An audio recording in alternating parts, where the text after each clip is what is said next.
May all beings be happy. May all beings be healthy. May all beings be free from harm. May all beings love life. May all beings awaken. Welcome to another Cuke Audio Podcast. I'm DC, Poobah of Cuke Audio and Cuke Archives, doing our bit to help preserve the legacy of Shunryu Suzuki and those whose paths cross his, and anything else that comes to mind. I pray that you and yours are safe and comfortable, free from economic hardship, and able to get out and do whatever it is you want, within the limitations of the universal precept of do as little harm as possible.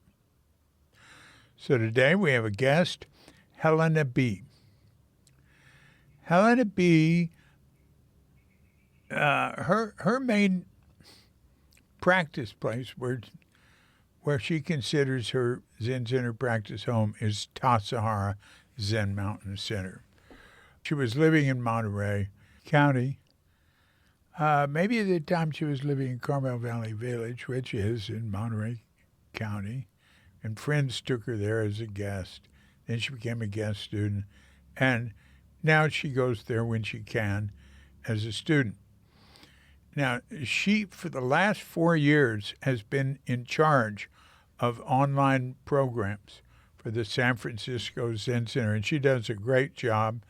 I really enjoyed dealing with her in, the Zoom program that Ed Brown and I did, sharing Tassajara stories, a few weeks ago.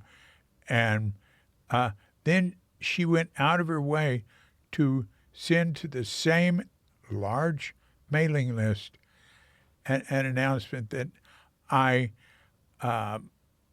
followed that up with a podcast with the questions that weren't answered on it and elaborating on it all. And anyway, it was great working with her. I really enjoyed talking with her.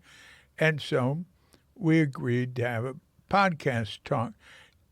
This is not so much an interview of her as a conversation between her and me, just about Zen Center. We'd start off talking about Taiwan, where she was born, although she grew up in Concord, California, which is part of the San Francisco Bay Area. Well, that's enough. Let's get going and say hello to Helena Bee. And you'll hear a bunch of rain there, too, at least at the first part. Hello, Helena. Hello, David. How you doing? I'm doing good. Good. How are you doing? Yeah, great. Great. You're my second talk today. Wow. You keep busy. Yeah. Well, I made them both near each other because, then I take my computer upstairs to my studio. I see. So how you doing? What's happening? Doing good. Just I'm still kind of recovering from sensory overload. We just got back from this huge arcade place with my nephews. Playing video games with them, and it was fun. It was fun to spend time with my 4-year-old nephew and just get to know him. I haven't seen him since a year ago, so yeah. So you have nice. relatives visiting? Yes, yeah. My brother has lived overseas for like the last 10 years. So London and then Hong Kong for a long time, then to Singapore, and now they're back to Hong Kong. So Singapore. Yeah. That's very near here. Okay, yeah. That's right. Yeah. Oh, so your brother, where were you born? I personally was born in Taipei, Taiwan. So my first language was Mandarin. And then I moved to California when I was very young, like not even 3. And my brother was born there. but he has the love of Asian culture more than I do, I guess, in a way. So Yeah. he's wanted to surround himself in that more than I have. So Yeah. he kind of more That's Asianized than understandable. me. Uh, Yeah. I certainly like it. Now I've had two Taiwanese born.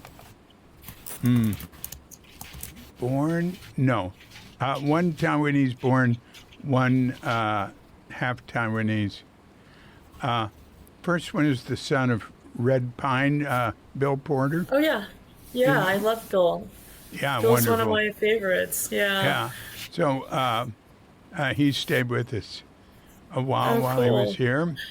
You know, And, right. He lived in Taiwan for quite a while, and oh, we have that connection. yeah, Yeah. yeah. We were both in Taiwan at the same time period when I was born, and he was actually there. We Ah, figured this out.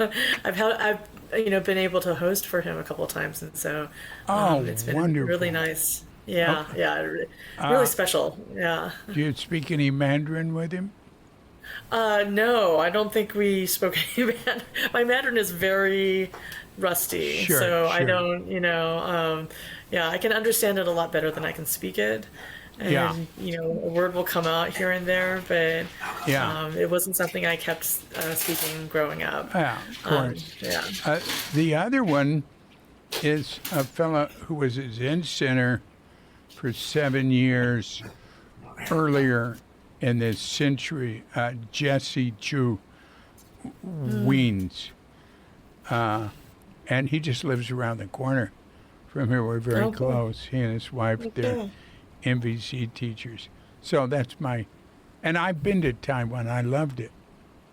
I really would like to go back. It's been decades since I've been there, so Yeah. yeah. The National Museum, wonderful. Wonderful. It, yeah, I now that I'm older, I feel like I can really appreciate the culture that was saved, and from China and just how everything was, brought over from China, and to keep that, that's where the vestiges of actual ancient Chinese stuff Yeah. survived, Yeah. so Yeah. yeah. Indeed. Oh, yeah, I have good memories. I was there 3 weeks. Oh wow. Still, in the emotional, passionate, early stages with my second wife, Elin. Actually, my third wife. The second one, we didn't get married. Elin Schweikart. She became Elin Chadwick. And Okay. we had a son in Japan. We lived in Japan 4 years. Anyway, all right, enough of that. Uh, so, I'm interested. yeah, I can say more about Taiwan. I loved Taiwan. And they're in an interesting situation now with the PRC. Yes. I've read stuff that indicates the PRC actually has a better position now than if they, try to take it over. It is be a big problem. But Well, you as never far know. as I can see, it really, I mean, I'm hoping that the situation makes a stalemate, I mean, Yeah, because but I'm hoping that will keep things at bay. You can't tell, but I do, I do have a special interest yeah, in Taiwan and how this all relates. My brother living in Hong Kong, so he's basically living in China now. yeah, And so I just, I still have relatives out there on both sides, yeah, and so yeah, so I do try to keep abreast of the situation and just like try to do a research, just yeah, to get an idea, yeah, because like my brother was actually living in Hong Kong when all those protests were happening, after they took over, yeah, and started making bigger changes, more censorship type changes and yeah, stuff. So yeah, so I think that was part of the reason, the move to Singapore for the last few years right. and stuff. So yeah. So, yeah. I'm just fingers crossed.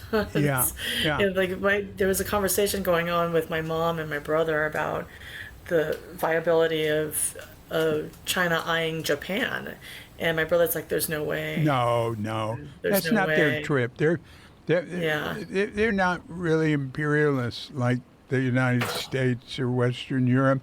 They're right. into protecting themselves, and they're, very shrewd, and it makes them way too aggressive with their neighbors, solidifying their fort in a sense. But Right. I feel like it's mainly defensive, and China has no history of. I mean, they have a terrible history of what they did with Tibet and With the stuff, Nanching. but Yeah, right.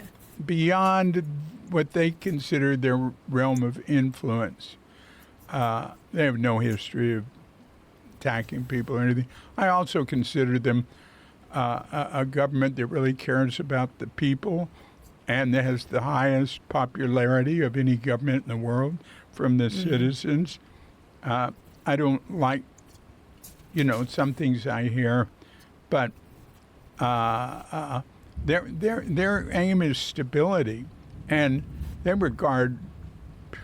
I mean, even before Trump, they regarded America as a young, immature, unpredictable country, and it is. It It is. is. China's doing better Well, work right. in almost everything important now, and Yeah, right. while our government is being run by a guy who's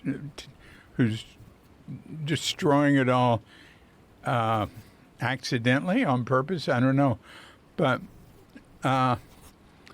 they. I mean, they're more responsible with their AI.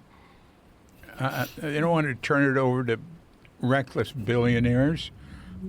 Western Europe and China are considered by many the setting the standard for AI, what they're doing with climate change, and alternate energy. Biden put 100%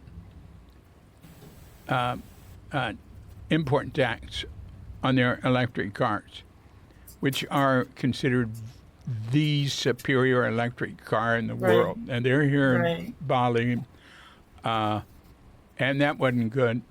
That is depriving America of that. And so anyway, enough of all that. Yeah, like an excellent. Yeah, my mom for a period where it was obsessively looking at different like RV trailer stuff, and she was showing ones that were being built in China, and because there's I guess a huge population there that likes to RV, and just showing it the price and the amenities and the everything, and it was just amazing. It was actually really really good product, and it's like, oh, it's too bad we can't have them here in the States. Yeah, yeah. Yeah, so yeah, and I actually went to China with my mom a couple times. Oh, Yeah, so before COVID, right before one was right before COVID, and just on kind of did a little tour with a tour group on the last time, and I honestly am amazed on how. I mean, I wish we had parks that our elders could go to and get movement and community and music and just gather, and there's certain things that I feel like we'd really benefit if we could model a little bit more like that type of yeah, all these huge cities still yeah, supplying these third place gathering areas. yeah. And yeah, so Mm.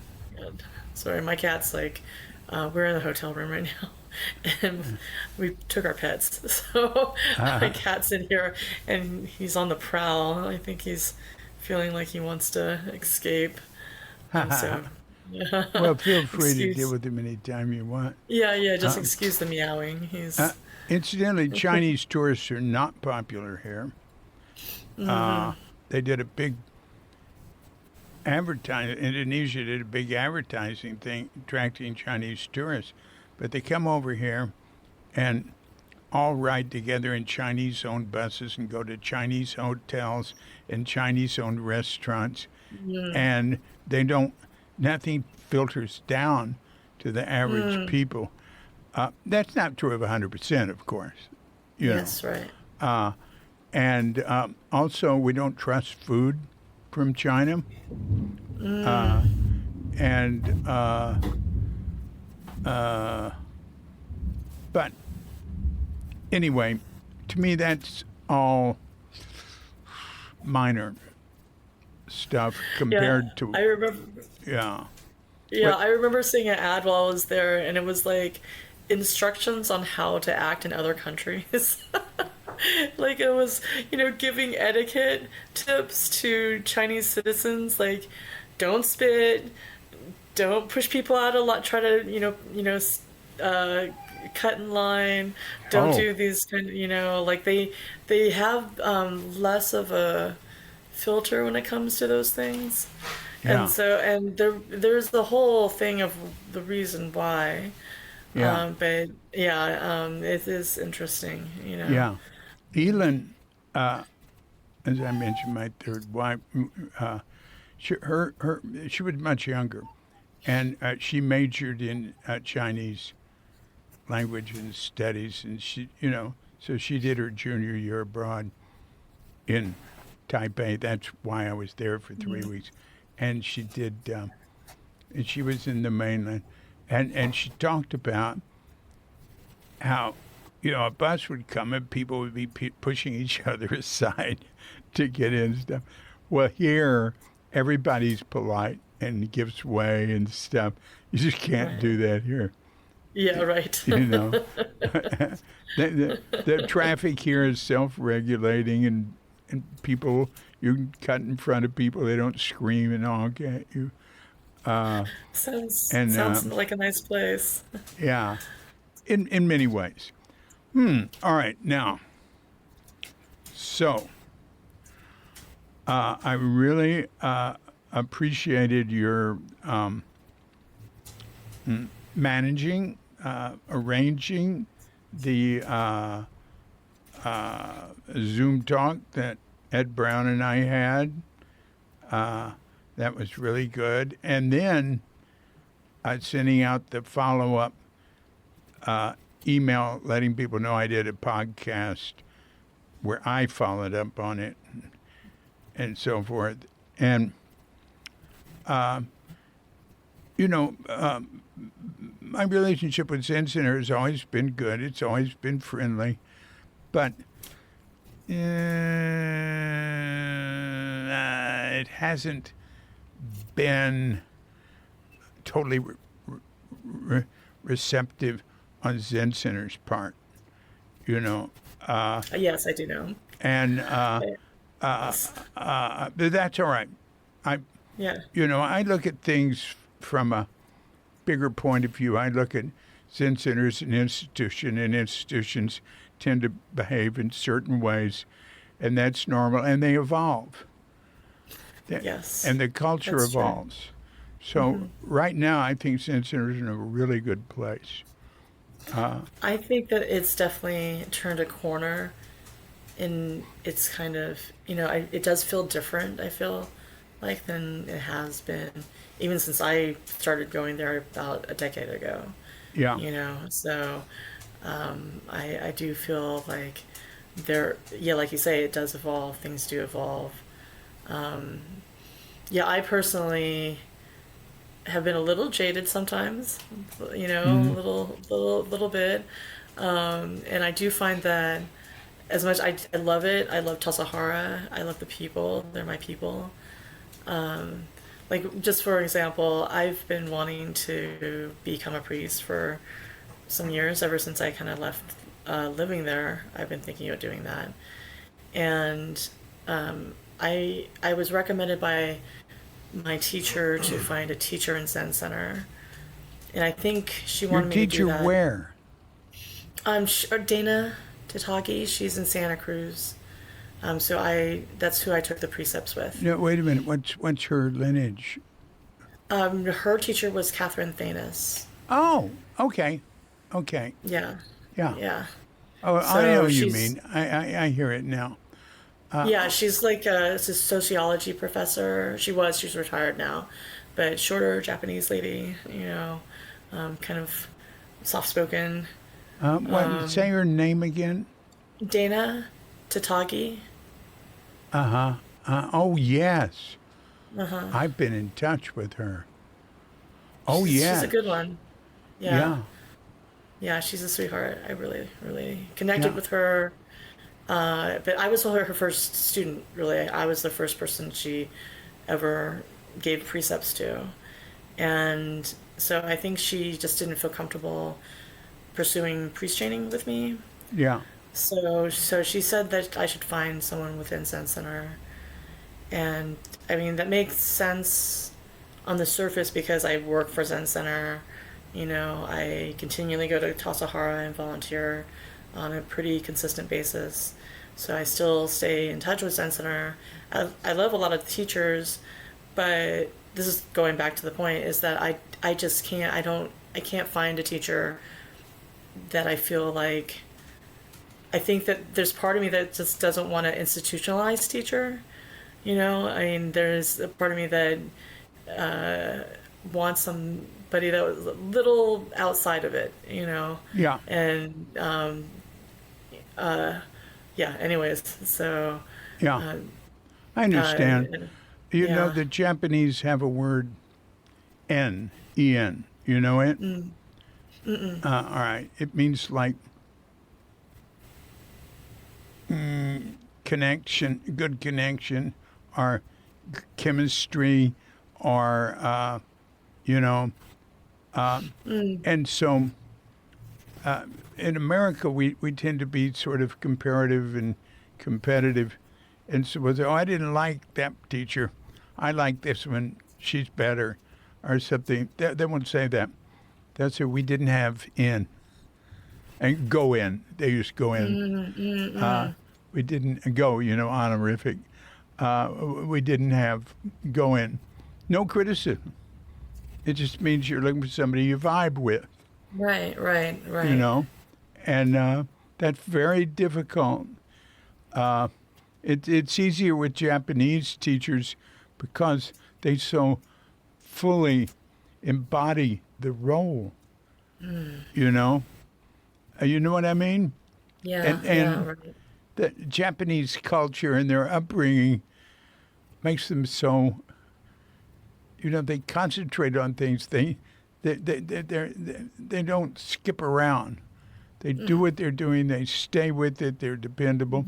Not all of them, but that tends to be that way. Fancy. It's so the American Zen really can't depend on that. The way in Japan, everything's dependable.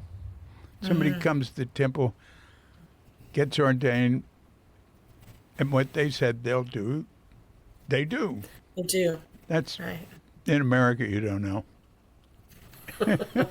So rather than try to, it's just changing in America, and it's not the same. Right. All right. Right. All right. That's interesting. Now, all right. So you work for Zen Center. Do you practice at Zen Center? I mean, as much as I practice, really Tassajara is my practice place. And Uh, that's really the only place I actually do practice. I did sit in on like a sesshin and a few sits with Monterey Zen Center. I felt like that should work because I mean Catherine Thanis, you know, um, she started Monterey Zen Center with Santa Cruz Zen Center, and I know Shogun and kind of the same kind of crowds and stuff, but I just didn't. It just didn't feel quite right, and I think maybe it's just because I have Tassajara so much in my bones yeah. that that's where I really feel it, and so I think I'll still try to check out the Monterey one, but I'm also needing to kind of reach out to another teacher in his Sangha, Oak Street Sangha. Is that the Oak Street Zendo, Peter Vandester? Yeah, Yeah. yeah. So Peter has been a very good supporter of Cuke Archives, and we've been in touch recently, and yeah, he's a we good go one too. way back. Yeah, yeah. Uh, yeah, yeah, yeah. Peter, yeah, I really respect Peter. Um, mm, uh, Tassajara. So, so what's your Tassajara history? So it's interesting because I think the very first time I went there, it was really random. I have been a massage therapist since 2005, and I had a private client that was a teacher at Salinas High School. And she invited me to come and chaperone a philosophy club that she would take on these field trips. So every year she would take these kids to Tassajara for the summer, and she'd get a couple of chaperones, and they would go and experience it. And so I was able to go with them. I shared a room with her, and I think that was my very first time. There was still kerosene lamps along the trails, and it was pretty wondrous, but then quickly slipped away, and the years kind of went by. And then I was going through kind of a very transitional period, like I kind of mentioned in the email. You know, my father had passed away, and I was going through relationship turmoil, and I had a friend that was going there for a yoga retreat, and she invited me to go.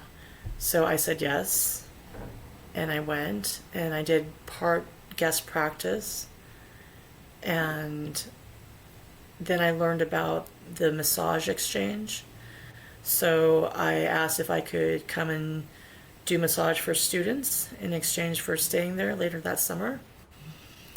I stayed there, and I just kind of fell in love. What year? I didn't. That was 2014, the summer of Uh, 2014. 2014. Who was the? Was he Leslie? Was the sort of senior Yeah, Dharma? and then there was Greg Vane Yeah. was the Tonto, and him and Linda, his wife, were kind of running it, Uh you huh. know, because she was the director. And What's your yeah, what what's your last name? my last name, No, Linda. Linda Gallion. Oh yeah. See, Yeah, but they were male students. I forget their couple. Uh, oh sure. Mm, Yeah, so they were pretty much running there, and then Leslie would come in, you know, yeah. like she was more of a presence then at that time, Yeah. you know. So, Yeah. Oh, her history there is so long. And, I remember when she was Zen Center president, Zen Center vice president, all that stuff in the city. That's back in the mid 80s. Uh, and then at some point, it was like she and Keith had always been at Tassajara. It was like, and incidentally, one thing Keith and I used to talk, Keith's into the plant, right? He's into the physical plant. And yes. I've been director there and different things. Uh, and getting rid of those kerosene Coleman lamps on the outside was a dream that Keith and I both had, man. And I would say, get rid of them. They're creating air pollution. You're walking around Right. in kerosene fumes that you can hardly notice. I developed an allergy to Oh, wow. kerosene at Tassajara. It was all my fault. I would stay up late studying surrounded by kerosene lamps that Kerosene. I'd borrowed for the time, with Um, a blanket over my window and stuff like that. Stupid. Uh, but yeah, uh, Tassajara's made wonderful strides. I wish there was, I really feel strongly it should be open to guests. The baths, at least, should be open to guests. I mean, it's the oldest resort in the Monterey area, and it's I mean, there's some other hot springs around, but there's nothing like Tassajara. So Yeah, I there's know nothing. they're aware of that, and Mako Yeah, is aware of that. and my heart breaks for them. My heart breaks for the people who Tassajara is such a part of their lives. Yeah, They've gone every summer. So after your talk with Ed, I was approached by a gentleman who inquired about guest season opening back up at Tassajara. And I had to give him the bad news. I'm like, I don't think it's going to happen. Not anytime soon. Like, I don't think it's just going to be open for guests. Like, I'm like, you should try to join a Sangha or something. And, but like, as of right now, the way the system is that's in place, it's not sustainable, to just have people there and be able to take care of them. And it's, I was just talking to somebody about, because I'm trying to figure out how to make that happen. And so I realized that I was trying to get these ideas of what ways could make it, I think I'm just always in the back of my mind, I'm constantly thinking of like what can improve it.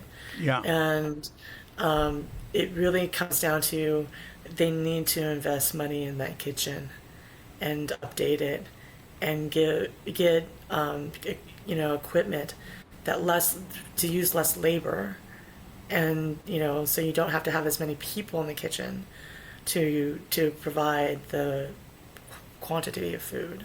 yeah, And so then, but there, it's such a long haul. I don't even know if that'll ever happen, but it's definitely where I feel is the future if they're wanting to be able to provide, an actual guest season.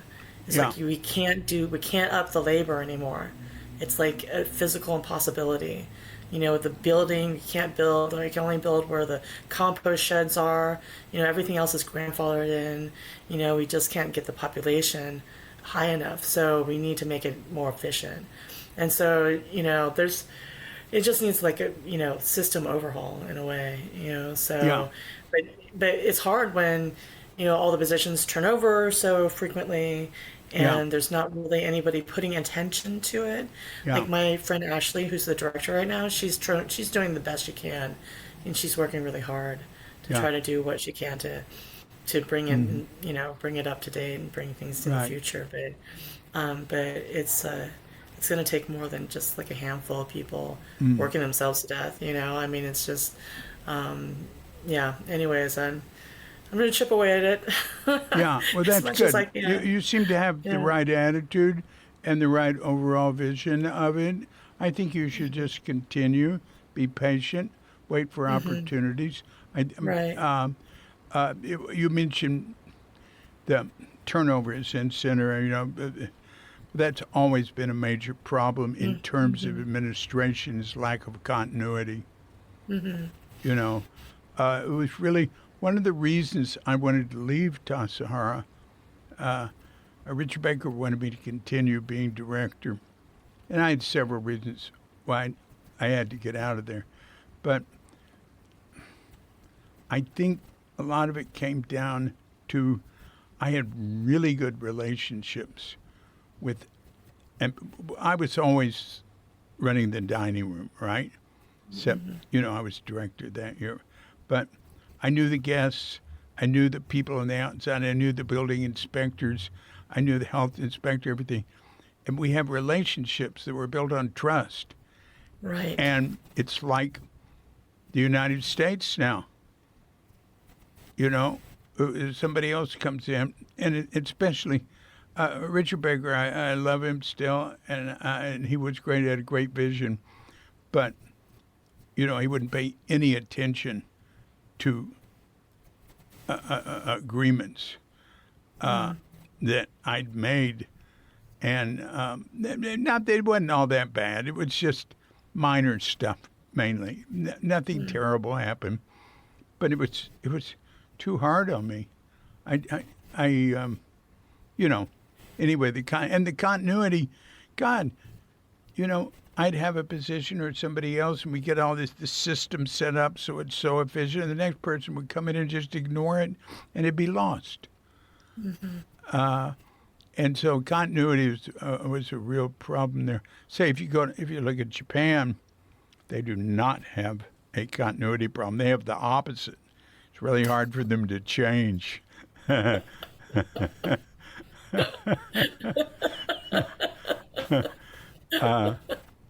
So that is a thing there.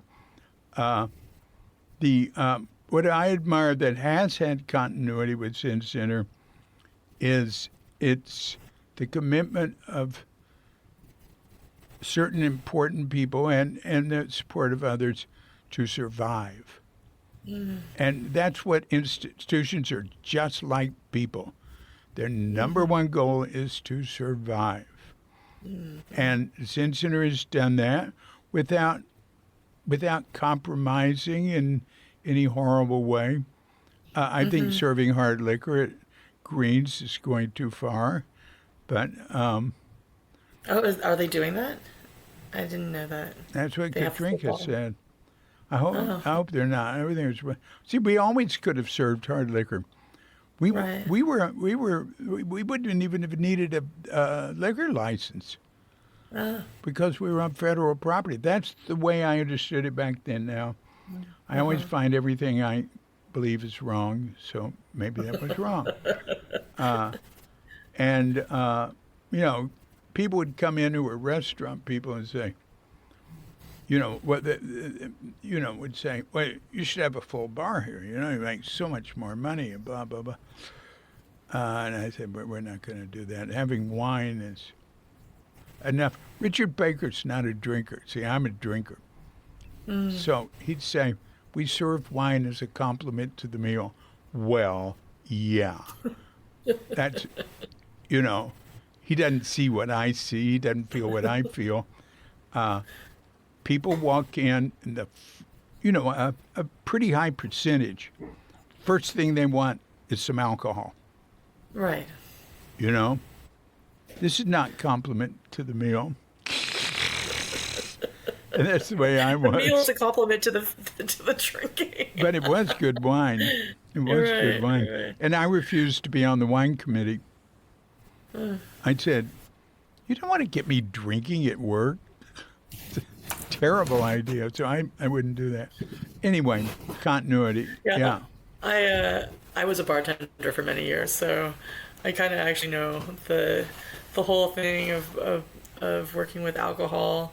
And there was part of me that was really happy to leave that and go live at Tassajara, you know, because I definitely felt the livelihood about it. Yeah, I didn't have a problem in bars. I never liked hanging out in bars. I'd have one or two shots of Irish whiskey or something. That's it. Me too. Irish whiskey was my drink too. Really? I love myself on Bushmills. Yeah, that was I liked them both. Actually, yeah, I think I tended to get Jameson's more, but Jameson was definitely a smoother drink. Yeah. I think I liked the pain of Bushmills. The burn. I know it's going down.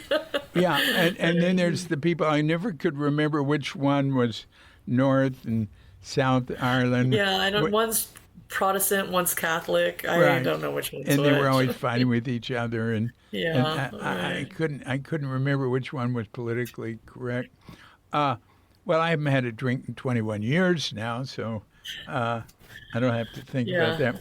My wife's more like 20. She's 26, and she ran bar a lot after she quit drinking. I mean, for years. At the Pelican Inn. Oh, okay, yeah. She was manager there for 10 years. And then Panama Hotel in San Rafael, different places. Cool. She and I only worked in restaurants that were busy all the time. I was Greens and Tassajara dining room. She was like Station House in Point Reyes. And what was it called in Tiburon? Another one, right on the edge. Anyway. All right, now wait a minute. What about Mako? Mako, I think, understands things pretty well overall. She's come to stay here, incidentally. We're close with her. Oh, Uh, nice. Yeah. in terms of, it's not her bailiwick there. She's serving more like the abbot while being the abbot at the city center. At City Center, yeah. uh, uh, but in terms of Tassajara's development, trying to find a place where it can still serve the surrounding community somewhat. I think the first thing is to make the baths available. Do you know how she feels about that, or you've talked to her about that, or anything? I don't. I just know that she is, to some degree, a traditionalist. Yeah, She does want to keep things very traditional. So I'm not really sure what her viewpoint is on, opening things up like that. I don't even know if she does have so much of a say on the yeah, yeah, operations, yeah, especially when it comes to like a monetary thing, because that's what guest season is. yeah, That's what, so it's yeah, I'm not really sure. I mean, it's something I could probably bring up to her. yeah. I We, mean, I'm just yeah, curious. Guest yeah. season was not an, initially established as just a monetary thing. It was our obligation to the community. The Becks, Anna Beck, now it's very close with the Becks. We bought Tassajara and I've interviewed them extensively. Anna said it was in the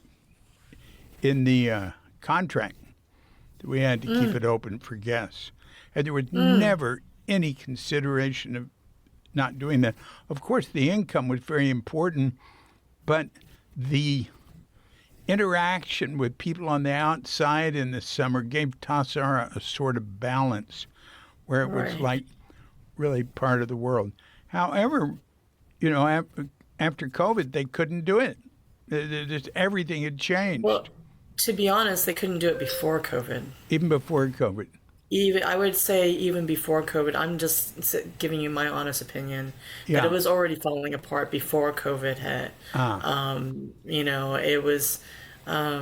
It was at a breaking point, and COVID was just the straw. Oh, I didn't realize So that. yeah, it was kind of because I was Fukaten in 2017, and wow, that was a rough summer. And it was because it just every summer it would just be exponentially more busy, more busy and more busy. I mean, we had four guest cooks, each of them with their own assistant, plus doing the meals for students and stuff. And that kitchen was at capacity, Yeah. and we could have, like each guest cook probably could have used two people helping them. I mean, Yeah. it was kind of like some pandemonium because the juggling act that had to happen for oven use, for space use, for just everything, and the yeah, it was pretty. I mean, I'm not saying this just to try to puff myself up at all, but I don't know how many people could have held that kitchen that summer with with the amount that we had to produce and what we were producing. I mean, part of it was the guest cooks were being allowed to do whatever they wanted, and so they were all doing autolingi. So I mean, so they were all doing that cookbook Jerusalem, and so everything in What? there was What? like. So Because there's a cookbook called Jerusalem, and this chef called Aldalingi, and everything in that recipe book was zesting and herbs, and chiffonading, and just everything that's like labor intensive. oh, and it was it wasn't something that was actually practical yeah, for what was needing to happen. So I mean, I could have just that experience from it, but yeah. Anyway, so I think that just a few years later when COVID hit, by then it was already on a breaking point. I didn't realize Yeah, that. Now, yeah, here's the way it's hard for me not to look at it this way. We did everything ourselves. We built our own buildings, uh, you know, but the average age was like mid-20s. right. You know, very enthusiastic, very dedicated. Like, how many people did you have in the dining room when Let me back then? think. So, and to be honest, most people in the dining room was in their 20s, because they're doing all that running and the washing and all this stuff. So, I would say roughly a staff of like 10, 15. Yeah, we I'm ran trying it to with think. 3. And Ed Brown, and he was just the head cook the first 67, 68. Until 71, we had that small kitchen, which was sort of where what later became the bag lunch preparation area Right. on the I see. side of the Uh-huh. kitchen, much Uh-huh. smaller, really small. And there was just, he was doing both guest meals and student meals. Eventually, it became guest meals and somebody else doing student meals, and the cooks were serving the food. It was way too much, but they did it, and everything was done with so many fewer people. So it's sort of hard to understand. I joined Michael Katz and Linda Cutts.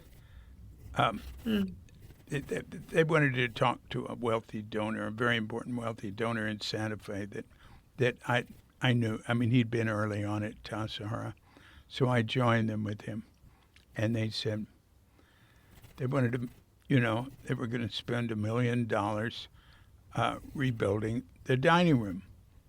Wonderful job. Rebuilt it to look pretty much the same. It was terrific. But he went, what? We always did all the work ourselves. And he understood. They explained times have changed. Yeah, like I think we had on average about 120 people every day in the valley that needed to be fed. So there was I see 60, 60. Well, I'd say 60, that yeah, was something like true that. back then, too. Uh-huh. Well, that's Although, like crazy then. but we would limit it. There were years where it was limited. And we also had a limit to day guests. We had like 25 or something I like. think that number went down the time I was involved with that. Number was like maybe 10, 20. Yeah, like something. It wasn't like 50. No, no. It was less. Well, we Yeah. didn't let 50. Well, at some point there were 50, but it was just the whole creek was being overrun with naked people and stuff. We lost control. So, 25 might have been 35, but it was all running. The second Tassajara Stories book now comes out earlier than I first said. Comes out in September of 2026, and it goes through a lot Okay. of this very thoroughly. And the Are you third gonna one does too. Are you Anyway, a gonna little, do another one with us when your next book comes out? well, of With course, Sarah? you're kidding. Okay, good, good. Yeah, I really feel like there was a clamoring. There was like people wanted more. You Yeah. know. Well, we'll see if I'm around, if I'm able to, but I think it's possible. I think it's quite possible. Wouldn't rule it out. Huh. Okay. So where do you live?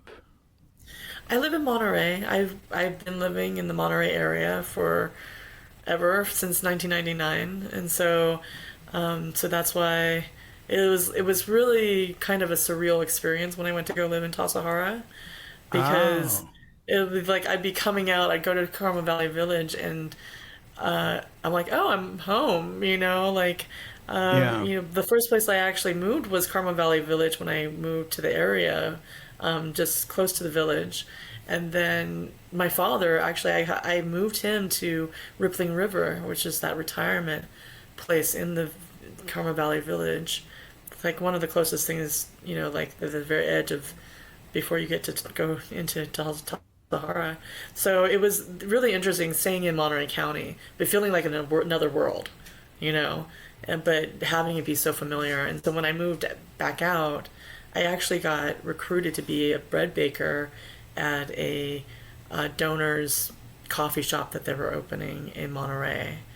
And Mm. so it was called Captain and Stoker, and the donor was Conway, Peterson Conway, his wife Wendy. When you say So donor, yeah, they would donate a chunk of money to Tassajara. Like they oh, were one, okay. I just they were wanted to one of those people clarify who that. would, yeah, they were one of the people who, would come for no race every year, and was part of like the sponsor people, Yeah, sponsors yeah, yeah. list. Oh, the no So race, right? yeah, right. Explain what the no race was. Oh yeah, so the No Race was an annual event that happened kind of close of opening guest season Right, every year. Yeah, right. and it would close down the valley only to invited people, people who were sponsors, who donated, who were on a certain special list, and they Right. were invited to during this event where you would go. Everybody goes up the hill, goes up the road, and there's no winners or losers, but there was always actually a winner. Oh, There was a, I mean, you would go as far as you wanted to, yeah, but within students there were always this like little mild competitions to see how yeah, far somebody would go at, like how fast. yeah.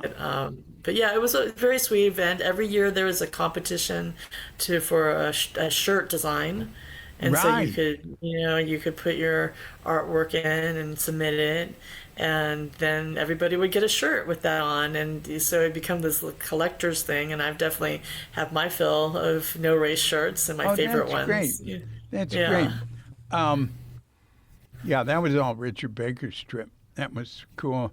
And look, there were serious runners back then. Yes. Right. I mean, I'd walk up, right? 4 miles, about 4 miles. You're walking up to, it's called Black Butte, where it levels off. Although I don't think anybody uses that anymore. I Uh, think they call it something else. Yeah. Um, yeah, yeah. that's the name that went back to the probably late 1800s.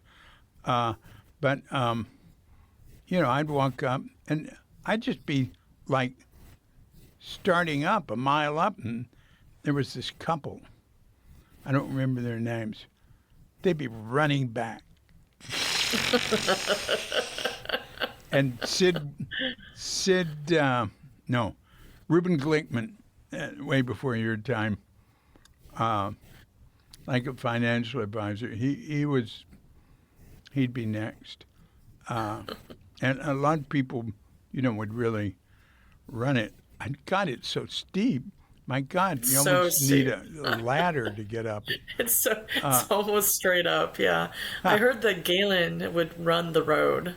Like she would run like all the way to Jamesburg and like back. no kidding. Yeah, I've heard that she did that. Well, I've walked it both ways, but Oh, wow, I'm yeah. never a runner. Mm. So that's and when the no race went on to what year? Probably COVID.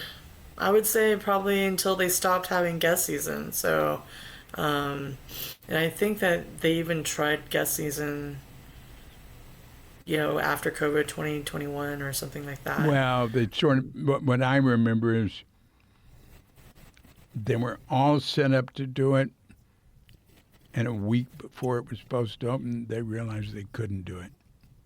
Oh, That's sort of what's in my memory. Uh, yeah, right. Well, there was kind of they did like they opened for like a couple weeks. oh, is that right? Yeah, they opened for like only for a little bit. And then they were already kind of struggling with staffing at that point. Yeah. And then something happened in the kitchen. There was actually some type of harassment claim that happened. Oh, yeah. Yeah, and I Oh, think that's that that's horrible. what, yeah, Horrible. that's what actually, I mean, even though it was already on the way, I think, but it Yeah. was that happened and they were just like, let's just stop, you Yeah. know? Yeah. Well, but that brings up another subject Mm. is how ligat, let's see now, lig, litigation, Uh-huh. litigatory, Oh, yes. litigation, That's it. litigatory it is in America, especially in California. I that and Mako and I have talked about that stuff. Mm-hmm. That is, I mean, that gives individuals such power to just make claims, and Yes, the right. way the legal system set up in America, you know, I mean, that has really benefited Trump. My God, and rich people, you know, anybody he would routinely not pay subcontractors and stuff. I mean, he brags about it. Uh, Oh, well, and if they tried to sue him or deal with it, he had a whole team of lawyers, you know, uh, that could just, you know, they couldn't afford it. They can't even afford it, you know, even people like famous people who he has problems with, mm-hmm. he'll just outspend them. And Yes, that's right. terrible. It's It terrible. is. It is. And not always. He didn't. He doesn't always win. He needed help from uh, sympathetic courts to, you know, that really made it possible. But I don't want to get into that. Um, uh, uh, so, and I know about some of the cases really bad. And it's happened.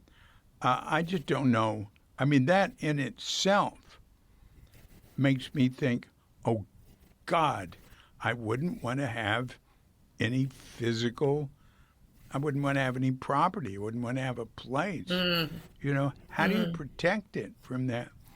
Uh, you know, I mean, there are ways. I mean, Zen Center has help from lawyers, but how do you make it where not anybody can get in and be a student, and if they get in, they don't have the same rights mm, that they would in some other institutions. mm. You know what I mean? Uh, Yeah, right. how do you protect like a practice-oriented community from the, you know, it's open to opportunistic people. Now, I'm not against people being able to sue and get compensation and stuff, Hmm, but hmm. it's just awful in America. It's really actually some cases are pretty baffling. I've actually been more recently really into like police body cams, and so just seeing different kind of cases and what is deemed legal versus what used to be accepted more like more widely accepted. Like there was a flight attendant that got charged with assault because he touched a woman's shoulder and just to say, please be quiet. We're in a public space. And it was pretty obvious that he didn't physically abuse her, but because the touch was unwanted and because she complained about it and because she had a witness that said that this guy touched her, he was detained. He was arrested. And it it's like those circumstances. I mean, I feel like it's such a tricky thing, law, because you do want to protect those who are vulnerable, who are actually getting physically abused or some type of rights violated. But at the same time, it shouldn't be used as a tool Yeah. to kind of attack somebody. Yeah. And so when it's pretty obvious that there was no ill intention, there was no intention for harm, you How know. did it turn out? So all I saw was I watched him get arrested, but to be honest, I think he probably had the charges dismissed because I get the feeling that these type of charges, these kind of more frivolous charges, judges aren't going to be very patient with, Yeah. you know, because when it's obvious that there was no injury, I mean, it was the same. There was another case that had to deal with somebody wanting to see somebody's name tag. And so they went and grabbed for the name tag, and that got categorized as, assault. And this is something that I didn't know before watching these, that, any kind of touch on another person can be seen as a charge. And, whether or not there's any force to it or not. If this person doesn't want you, it's like if they don't want you to touch them. So it's always a really good idea if you want to shake someone's hand or give them a hug, Yeah. It's like, can I get permission? I get your permission and videotape it. Yeah. Can you please sign here? Think of that You in know? Japan, Uh-huh. where people crowd together for things. I mean, Oh, yeah. Japan's all based on crowding together, and people want to Right. go to the center and they don't want to be apart. They want to be together. And Right. the riding on a train there, at certain times everybody's pushed up. There's a thing called chiken, where guys would go up against young girls and, Oh, and grope them. Like well, do mainly that. just push themselves up next to them. So Ugh. and that was really creepy. And Yeah. they did try to get them. I remember it because it's chicken, chicken. She can. Here, Oh, God. here nobody would care, but it's not a big thing. India, there was a lot of that. I actually saw that on the show Amazing Race. There was By the one way, earlier the show Amazing what? Race, Amazing Race, the one it's like a reality show Yeah, where there's like they pairs and they're traveling. And one time they were in India and they basically showed these white women contestants experiencing that on a train, and their partners were having to fight them off. Their male partners were having to protect them. And I'm like, they really shouldn't be taking them there. no, That shouldn't be part of the show. yeah. I didn't experience it that way. When a woman should never travel by herself in India. I've met some who did, and it was all right. But man, it's dangerous. You're right. Here it's the opposite. Katrinka can walk home in the dark down the beach by herself. Neither one of us worry. I mean, there's not zero. It's very low crime rate. It's maybe a little higher than Japan. But in Japan, men will do inappropriate things with women, but usually they won't use force. They'll just be trying. I see. I have a friend of mine, and decades ago, and she'd been Shoto Arata's right-hand person, Chisan Priscilla Strand. She said she was hitchhiking in Japan, which wasn't that hard, decades ago.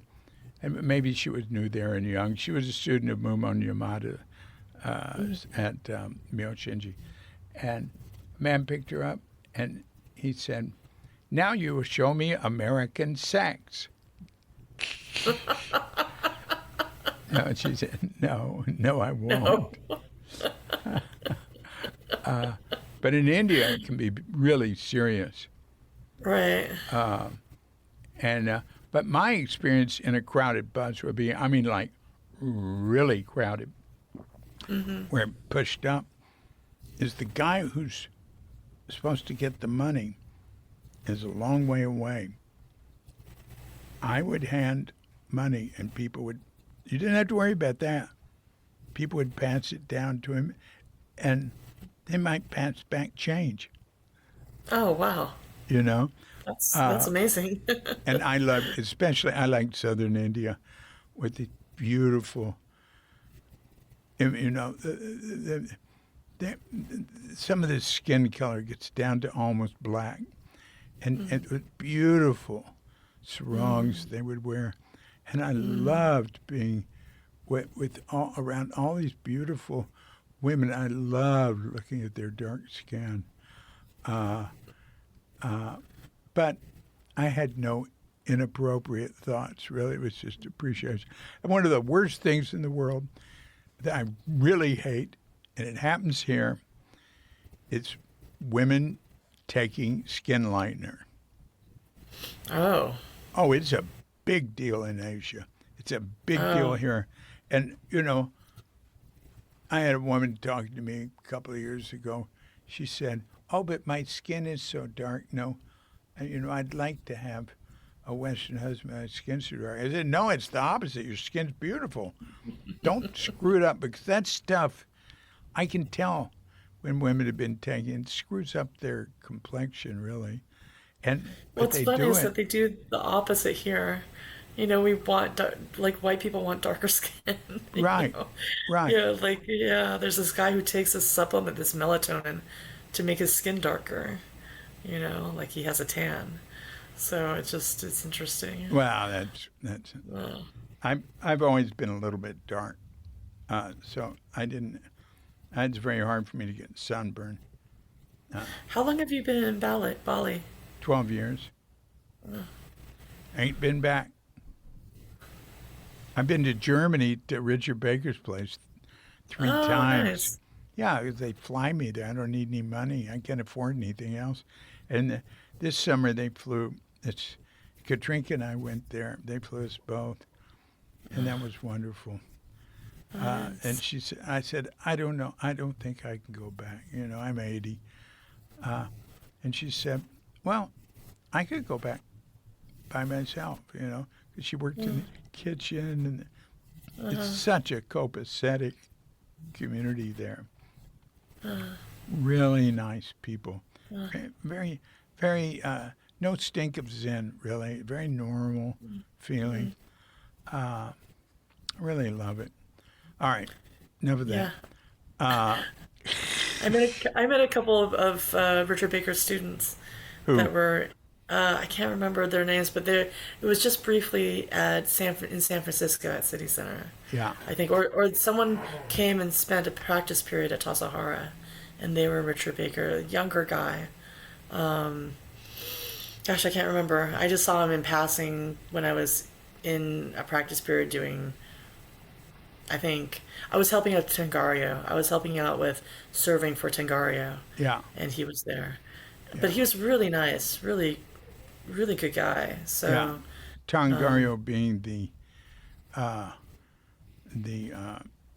initiatory period of constant sitting in order to get in there. right, How yes. many days is Tongario now? Oh, I at least 5. I kind of want to At say, least 5. That's the most I've yeah, ever heard of there. yeah. It was like I remember doing 5 myself. Wow, that is But yeah, serious. yeah. It was like it's serious. It's serious business. Yeah, I was with the first group in the first practice period. We did 3, and they cut it short in the afternoon of the 3rd day to have an entering ceremony. Because Richard Baker, I mean, Suzuki wanted 5, but Richard said they won't last. And he was right, like, I don't know, 15, 20 people left. Oh wow. When they realized what it was going to be or during it. That's all in the first Tassajara Stories book. And 5, amazing. But we don't have to do one day, right? Everybody for a practice period would have to do one day. And that is not traditional. Tangario Once you've done it, you're in that place. I think Yeah, that's the way. you have to do one day of Tangara if you come back in. Yeah, Like if you decide to go back to live there. Yeah. yeah. That's Mm. understandable. Yeah, I guess if you've been gone for a long time, Yeah, it's good to get yeah. back in the saddle, That's as good. they'd say. That's not Yeah. bad. Uh-huh. Yeah. Uh, um, so,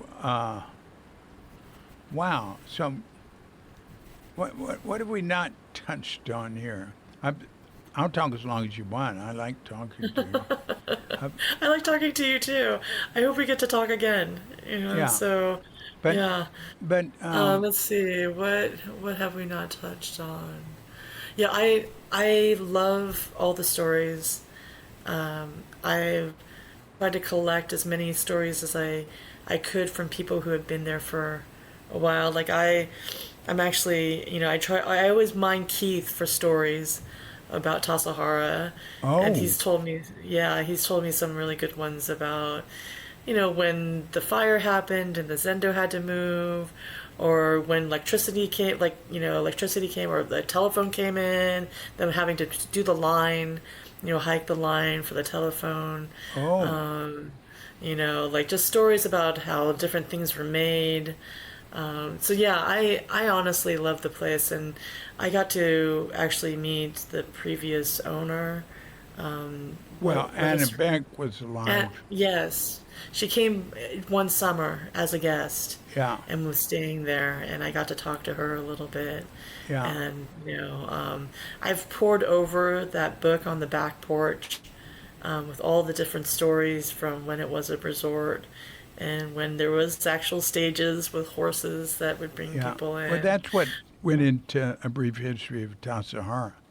And but then there's David Rogers' enormous compilation of every newspaper clipping from as far back. But I think that's the one, right? yeah, uh, but A Brief History of Tassajara, which I published with Cuke Press, uh, is based on Marilyn McDonald's work. Uh, and the difference between her and David Rogers was really the authority on the history, the geography, and the plants. His book on plants, Mm, his massive book on the history. They're both on Cuke.com to read, mm. and I think they're both at sale at the offices at Zen Center. Okay. Uh, and he's really good. Marilyn McDonald interviewed people in her history. She missed some key things and wanted to redo it when she met David and learned things from him. Tony Durand is left out of it, for instance. I Mm. don't think he's in it. It might be mentioned briefly. He built the Tony Trail, Oh, okay. extremely steep. Forest ranger told me it's steepest trail in the national forest. Goes up by It's the so steep. waterfall, uh, and but he he was he was. I think he might have been. I mean, it's all down there. Because I have David Rogers' stuff he's written, not only that book, but essays he's written, a number of them. If you go to the David Rogers page Okay. on Cuke.com, uh, I think Tony Duran was responsible for building the second half of the road Oh, and used Chinese labor because they brought their own food and would work for less, and they were really good. And, some of which them stayed behind as cooks. kind And of why we have China Camp over by oh, Pine Valley for definitely, them. Yeah. yeah, that's sort of where they started. Oh, I see. I think around there. Uh, Uh-huh. anyway, Duran was like the first manager of Tatsar. Mm. I mean, it was built. The hotel was built in 1895. He was a very important person, and people. He was so far back that people Marilyn was interviewing didn't mention him or whatever. Uh, he might be in it some, but there were a few things. And A Brief History of Tassajara could be redone, second edition, combining David's stuff in it. I've thought of mentioning it to him. Neither one of us have time for it, but it could be done. I mean, all the information is there, make it more complete. Of course, it's online. You know, I have all of it on Tassajara History section. Anyway, yeah, okay. I want to go back to the important thing you said. You said you collect stories. Do you write them down? I don't. I keep them in my head, No, so I should write them all down. down. That's not fair. Okay. Not I fair. know that's true. You're right. It's not fair. Yeah. Yeah. Look, you're already doing the work. Just write it down. If you want, I'll do a podcast with you. Take notes and just think this story, that story, that. Don't write it down. Just a little reminder. I'll let you tell everything you can think of. Okay. And it, although you got to understand, my understanding of archiving, I call it preserving things a little bit longer. People's idea has always been, preserved forever. That's baloney. Nothing. Even, I'm not talking about Earth being swallowed by the sun level. I'm talking about, digital material. People don't realize it is. Right. They don't know yet how to preserve it long term, like 200 years or something.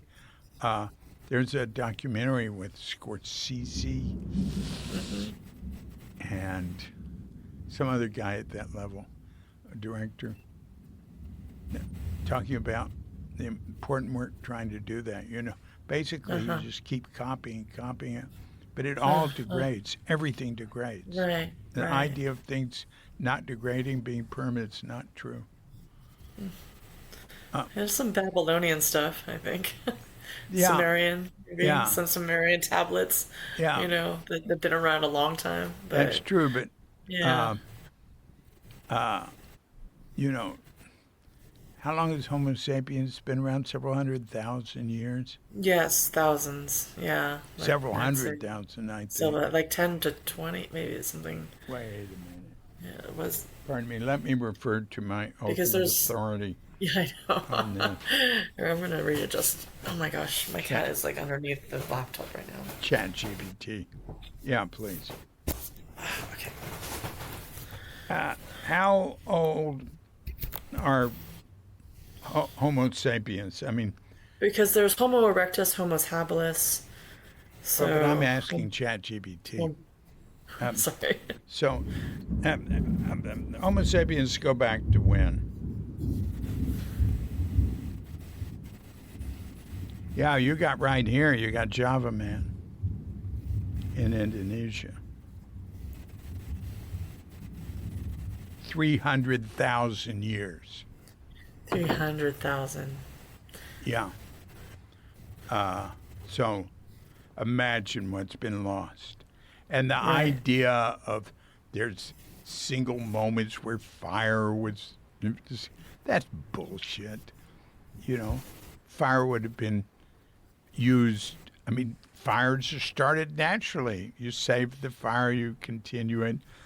And the idea of them being stupid, or Neanderthals being stupid, which isn't true at all. Right. So many incredibly intelligent things have happened in the most ancient history we can find.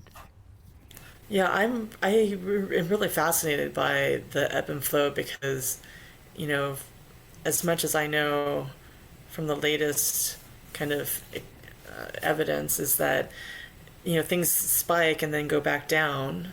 There's not this, That's right. line. It like goes up and down and up and down. It gets destroyed and then comes up and then there's Right.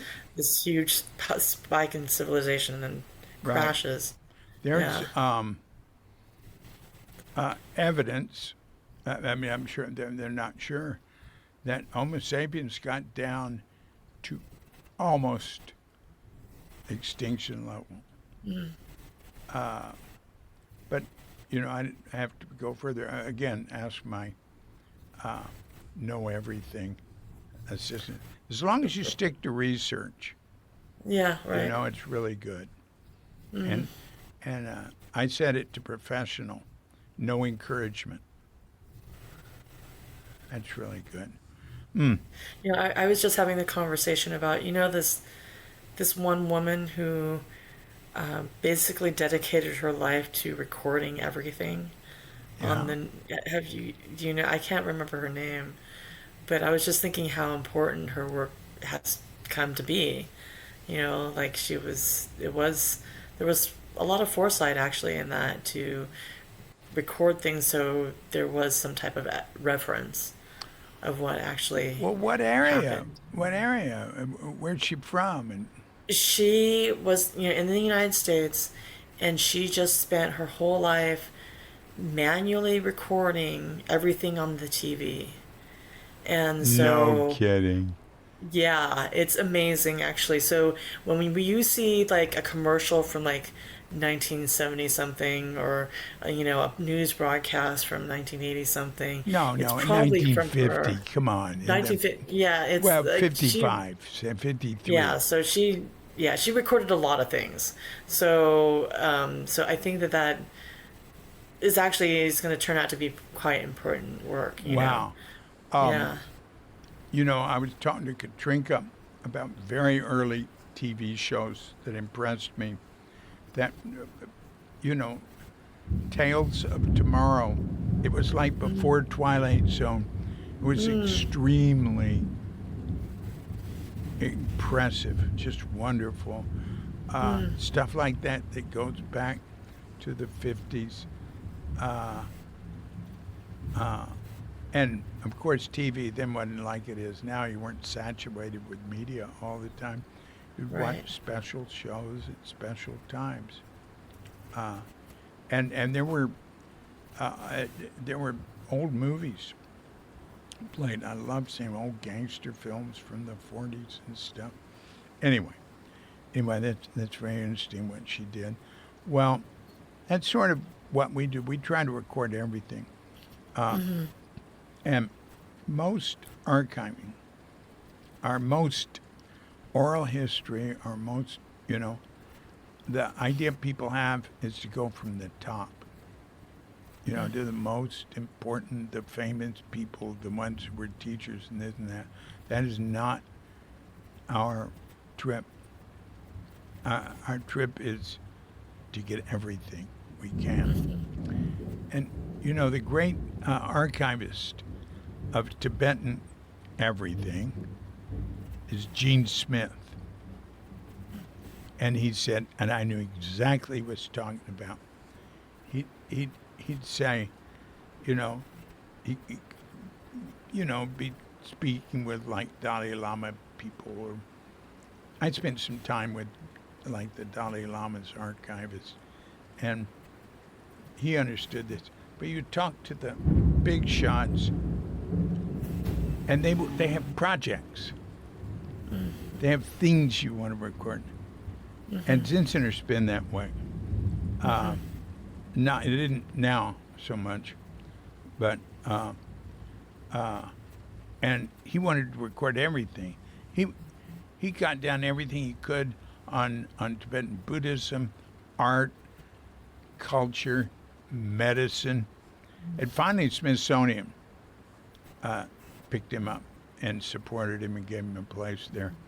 But you know where he put his archives, where he put the center of his work when he was dying? China. Because he felt it would have more stability. I mean, they did have the Cultural Revolution, but Right. Right. they destroyed everything they could. Makes Trump look like um, minor vandalism.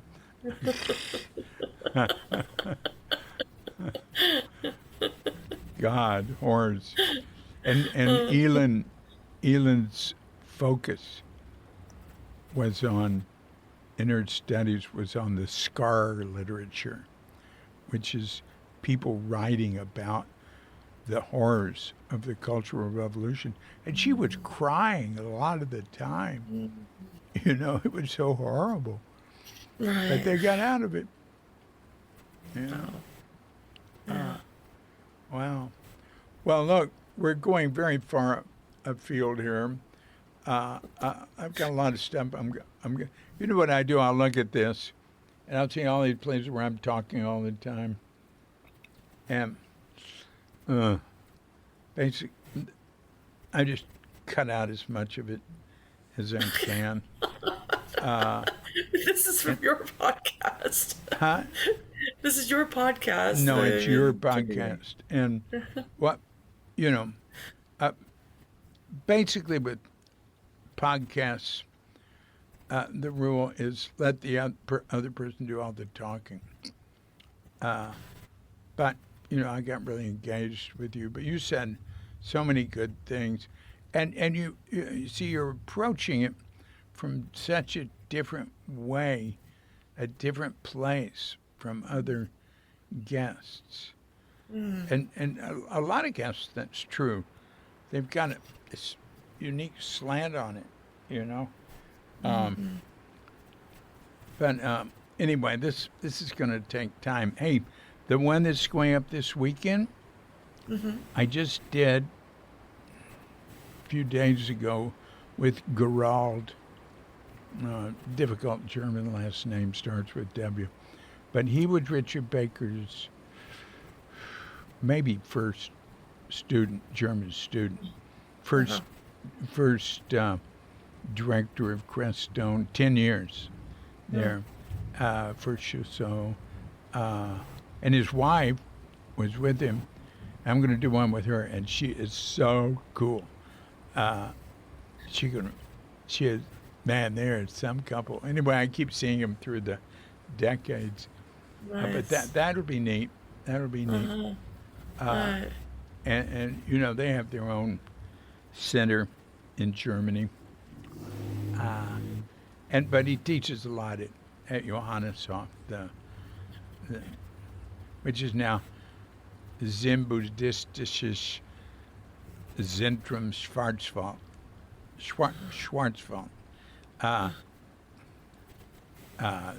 Zen Center in the Black Forest. But who wants to say ZBGS? So, see, they had one building, Johanneshof, which was actually a Steiner place. And it was very large. It had been a school. So that was Johanneshof. But then when they got the Hofton House next door, that's really big. Giant. Oh, it's that made the campus bigger, and it became ZBZS. Anyway, that you might find that interesting. Huh. And I'll try to check it out. Yeah. Yeah, and then Bob Halpern, who I did this morning. I've done at least one podcast with him before. It's very long, about his Zen Center. He was at the first practice period, and actually he'd been going to Sokoji years for that. Well, from '65, and although he was LA based, but today he did starting with Trungpa, his relationship with Trungpa, all the way, and he is still at 82, opening the meditation hall in the morning and the evening in Halifax. And is he a character? He was very heavily in the first Tassajara stories, but we were best friends, and it's same in the second one. Outrageous behavior. And now, I said we've got to have this, because in that third Tassajara Stories book, I show that some of the craziest people end up, pretty solid doing, like, uh, they evolved well. Uh, mm. So look, Yeah, I'll have to read because just as honestly, I tried reading Fire Monks earlier on in my time at Tassajara, and I couldn't finish it because I felt like I was spying on people that I knew because they were in these books. And so I had to stop reading. I just felt like it was like peaking, so but I think maybe I'm ready to do a little voyeurism and I, read I, more. I think these people have allowed that, and Yeah, they've invited you in. right. Although, anytime you're writing about anybody or anything that happened, it's it's it's a distorted picture. Just the whole idea of Tassajara's stories emphasizes exceptional moments. Uh, Not what was really happening was Zazen Kinin, Zazen breakfast work. Although it had plenty, it reminds you of that all the time. I try, but and anything that stands out, I stay away from sexual scandal almost entirely, but not entirely. There's some that's too important historically.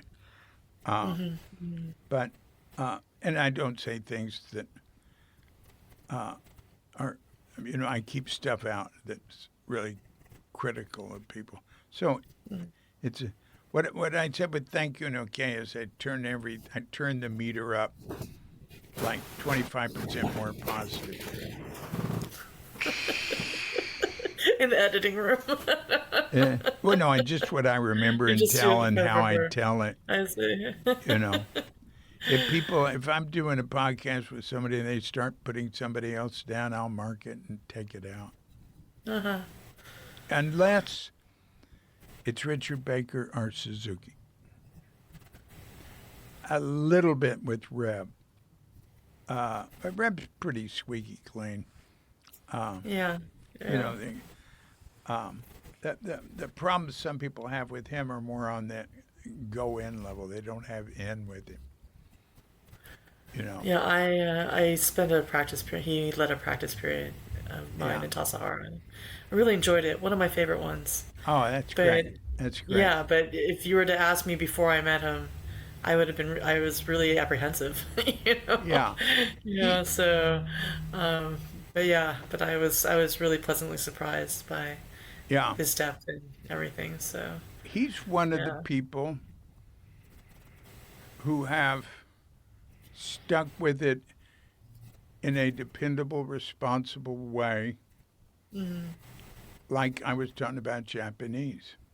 And Richard Baker, the same. I mean, he's caused a hell of a lot of conflict along the way, but he's stuck with it and made everything possible, actually.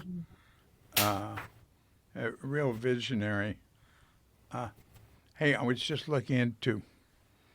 I, I, I had some memories of some studies of effective institutional and national organization in a sense. So I asked ChatGPT about it, and I said, aren't there studies that have shown that, and what it gets down to is that strong, competitive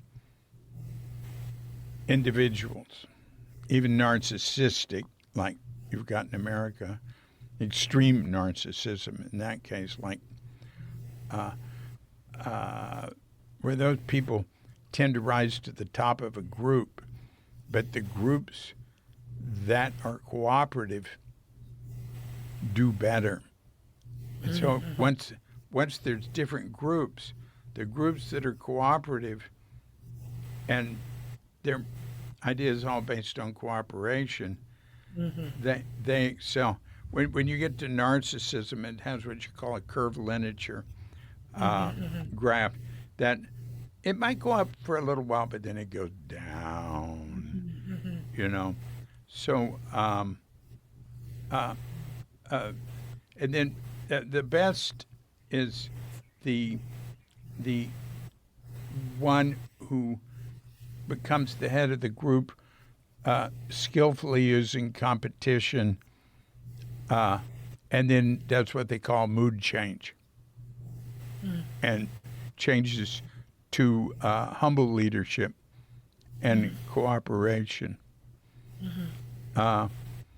And Richard Baker's had a very interesting balance of that. So there's been a lot of flack and falling out and stuff, but basically stuff has survived because he really was dedicated to the group. And now, since he's had his stroke in April, he admits it. He's toned down. His alpha rating is way down. And I think the same thing happened to Reb, to be honest, because I met him after he had health stuff happening to him, and I found him much softer than I was expecting from the stories I had heard. So, I just wrote him a brief letter. I had a question, a detail about the Abbott's cabinet, Tassajara, back in 70, 71. But I told him, ma'am, I sure hear a lot of good things about you. I mean, the number of students you've got and how many people are tied. Dick said to me, Baker said to me, nobody has students that bond to them like Reb. You know? And there's a lot of people that don't want to. They don't have in. But he's really stuck with it. And, you know, he had one major bump along the road, but, you know, he didn't deny it and said, what was it caused by? Greed, hate, and delusion. So, you know, it's like, I don't know, sort of forgotten. Although there's a wonderful Shakespeare quote, the good men do will be forgotten, but, you know, wherever they screwed up or were bad, it'll be long remembered. That's true. It's true. Yeah. And people will be remembered for one bad thing, one affair. Or, I was talking to somebody in Switzerland, there was a guy there who, they can be very PC about talking about Nazis or the Holocaust or anything. He said something, and after that it was always, after his name was the anti-Semite, right? It just ruined his whole career. I think what he did, there's a difference between denying the Holocaust and or denying there were 6 million and asking how, you know, is that number statistically supportable? Actually, I think it is. I think Yale did a study. But I think that's what got him, which is, it was something minor. Hey, that's another thing with Zen Center. Hey, we didn't touch on, is the PC thing.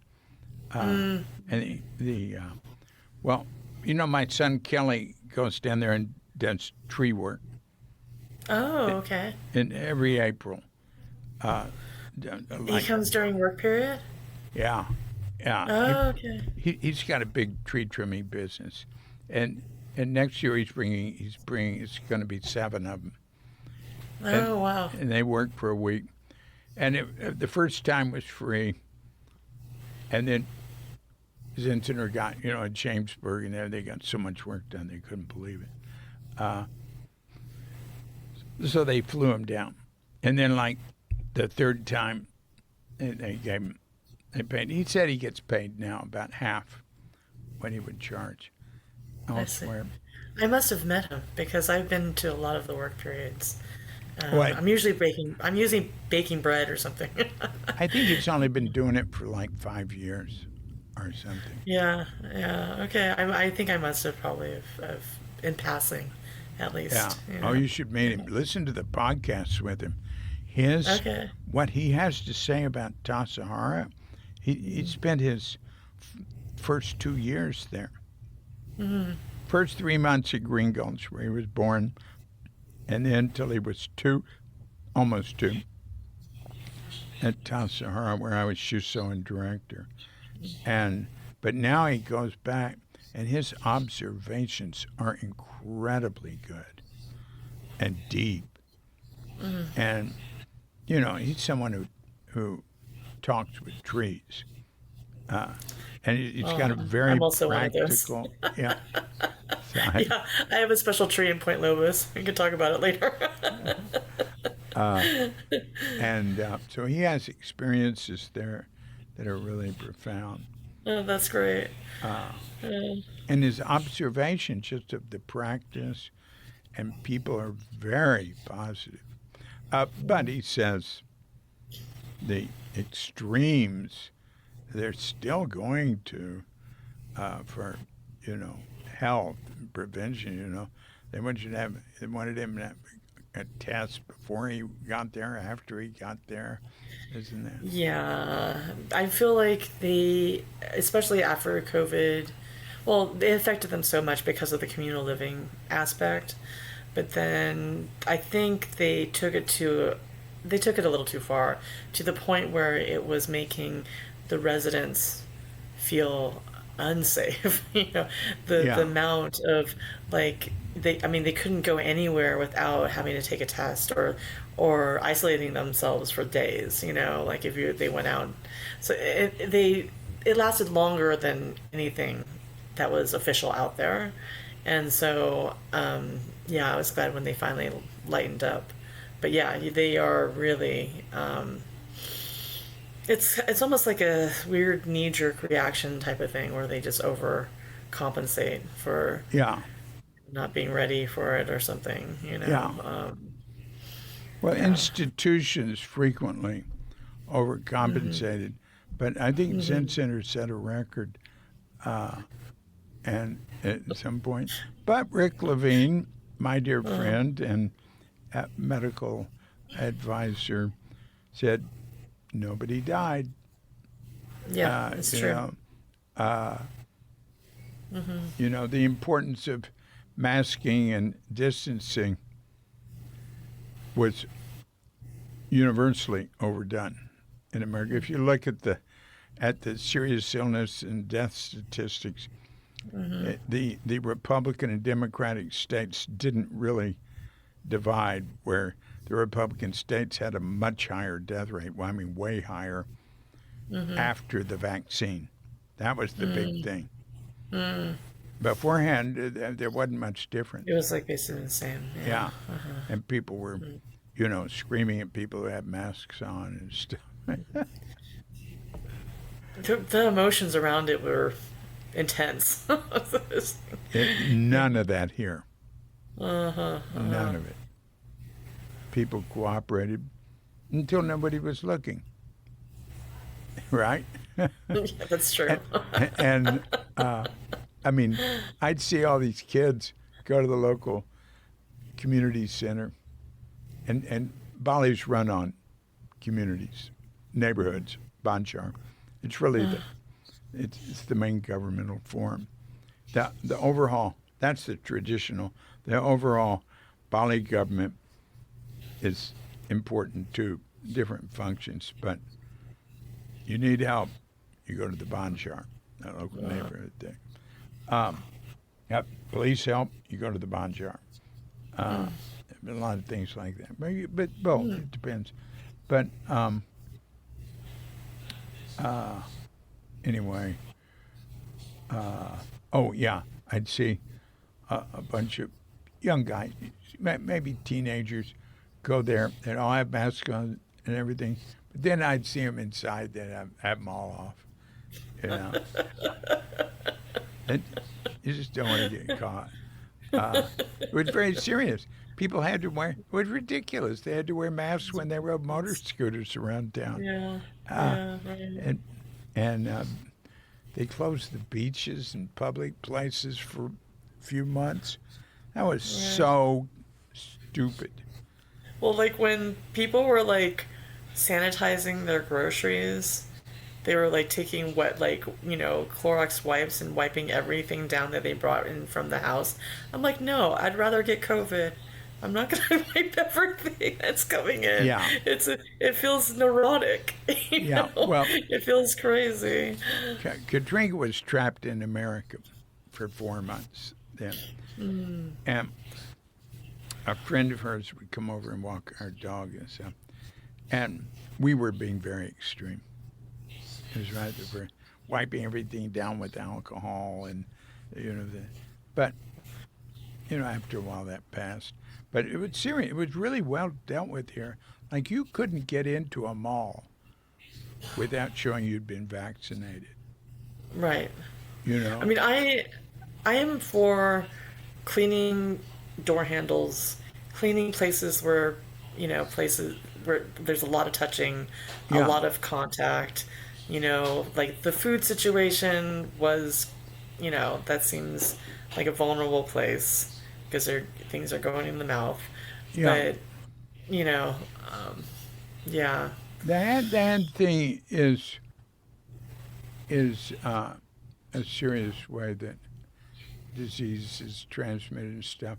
I just had pleurisy, I told you, for 2 days. That was the most extreme thing I ever experienced. And, although the very extreme parts were two 15-minute episodes, memorable. The rest of it was all right. But boy, that antibiotics, boy, just zapped it out. But, that could have come from a doorknob. You don't know where. It could have yeah, come from right. the air. Um, It was bacterial pleurisy. Boy, ugh, amazing. Uh, but, and I actually think we'd better if people didn't shake hands. Right. I think bowing is fine. Bowing is Bowing's great. And there's bowing's two a good ways way. that's done here. Now, here, Muslims will gasho. There's gashoing in India with Hindus. The Jain might do a type of gasho or two, I can't remember. But uh, everybody gashos here, you know? And, but, if you're being with a more traditional Muslim area, just put your hand on your heart. That's great. And I use that all the time. Gasho and hand. I like Japan, that they too. don't gasho. They only gasho when they eat itadakimasu. Uh, And people go there, they go to a temple and they gasho to a priest. Well, yeah, they do that in America. it's good to know. Yeah. Oh, yeah. Well, inside temples, a lot of what people think of as Zen in America is just inside temples. The use of the word roshi, just inside temples. Side a temple. Nobody, they don't even know what it means outside. I see. Yeah. I mean, neighbors. They didn't say Suzuki Roshi. They didn't say Suzuki Sensei. They said Suzuki San. The teacher I studied with there, the Rinzai teacher, Shoto Harada, people in the neighborhood, people who knew him would say Harada-san. Sensei was more like for school teachers. I And see. they call me Sensei.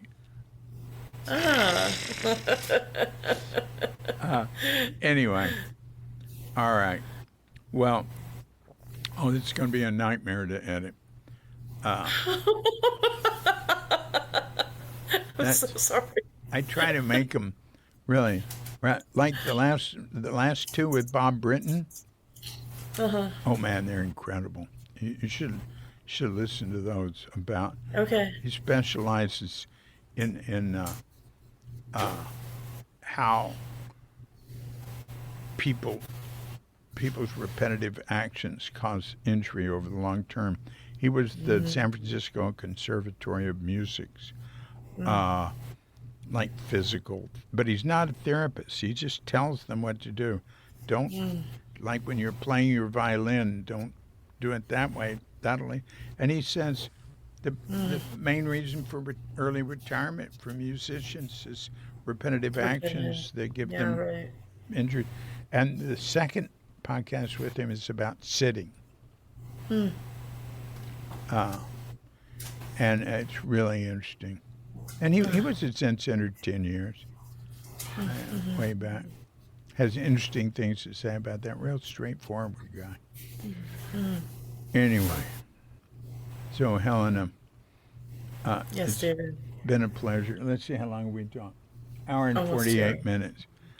And probably I'll get an hour and 10-minute podcast out of it, Okay. if that. Well, I look forward to listening to it and to checking out the other ones you recommended Yeah. and getting to meet your son at some point, maybe. Oh, Tassajara. meet him. He is inspiring. My older son. My younger son, I love just as much, and we're just as close, but it's not that type of relationship. He's a more feeling person. He's a musician, and Kelly's very verbal. And Kelly feels, and he has deep experiences, yeah, and well, I expected to have noisy nephews, and there's none of that. No, we ended up getting all that noisy stuff out beforehand. That's good. So, yeah.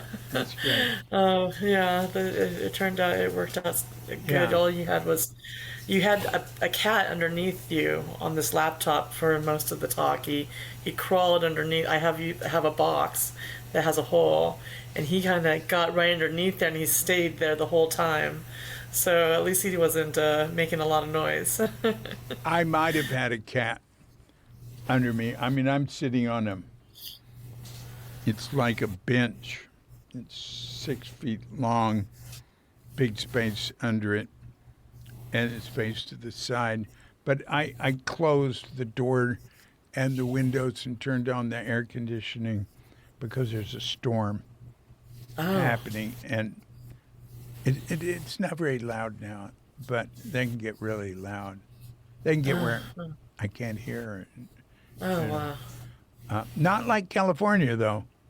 Those are real storms. Well, this last week we had winds that were just pretty crazy. And there's flooding down south, but up here it was mostly wind and like a lot of rain. Yeah. But yeah, it was knocking down branches, Oh, yeah.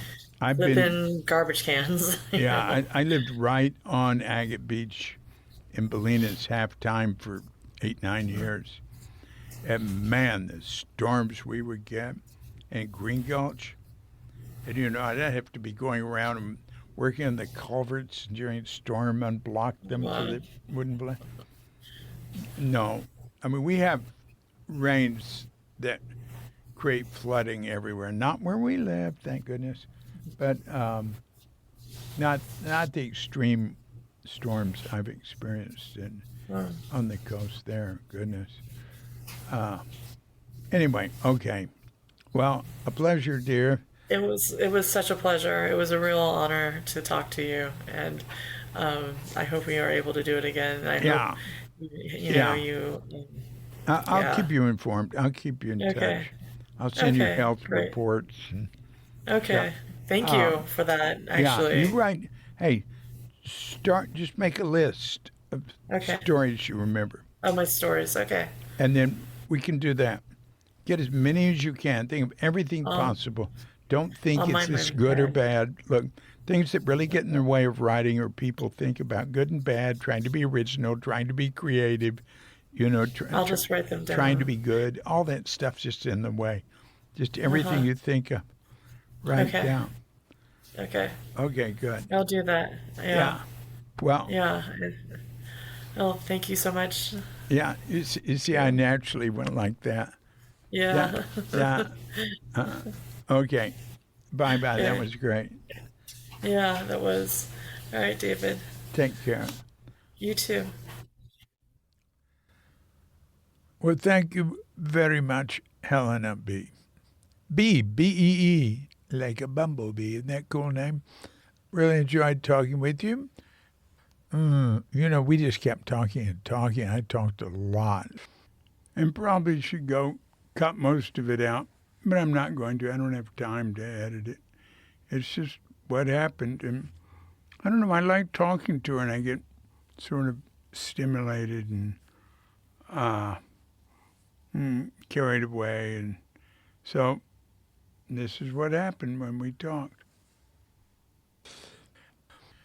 So until next time, this is DC, Puba of Cuke Audio and Cuke Archives, coming to you from sleepy Sanur with Dogge Bandita, Feline Manis, and dear lovely Katrinka. And we're wishing you and yours and all of us a grand awakening.